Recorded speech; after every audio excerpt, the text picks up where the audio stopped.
Explain like I'm 5. What did Edward Snowden actually reveal about the U.S. government? We already knew that the NSA and CIA was conducting large-scale illegal surveillance against all American citizens. This was revealed by previous whistleblowers who followed the proper procedures for reporting illegal activity. They even testified in Congress about it. However, their claims were dismissed by the government, and instead budgets for large-scale data storage and analysis facilities were approved to handle all the data the NSA claimed they did not collect. But it was an open secret, and even Obama's first election campaign used the promise to end mass surveillance of Americans as a key talking feature. Snowden did not go the official route but instead leaked massive amounts of proof of the surveillance. Not only how it was conducted, who were conducting it, who were targeted, everyone, how they were able to justify it, and how they manipulated judges and politicians to be allowed to continue with it. Unlike previous leaks, the important aspect here is proof. Anyone can discredit a witness testimony, but it is much harder to discredit massive amounts of proof, much of which could be verified by others. The evidence showed the scale of this operation and what kind of details the government were able to collect.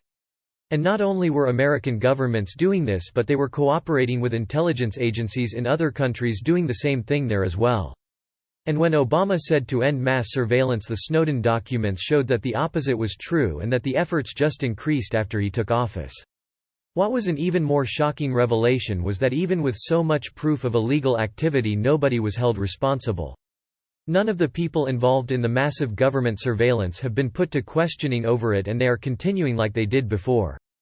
In a nutshell, he revealed data that showed that the U.S. government, and multiple allied governments, had the ability to do things like listen to everyone's phone calls, read their texts, their emails, follow their internet searches, track their locations, via GPS and phones, and also remotely activate people's cell phone cameras and microphones to listen and see what people are doing in real time.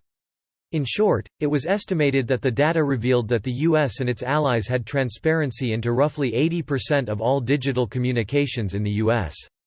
It's less that this was bad, honestly, more that these agencies shouldn't have been doing it to U.S. citizens, and be on U.S. soil, and see that the major data providers, the Verizons, AT&Ts, etc., were providing the keys to their networks for the government to provide this access.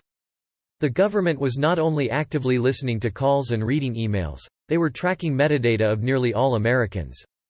The U.S. was exposed for using those same domestic spying powers on foreign corporations such as Petrobras in Brazil. Obama administration charged Snowden under an antiquated law called the Espionage Act, meaning that Snowden's trial would effectively be secret and he could not even voice his reasons for breaking the law at trial.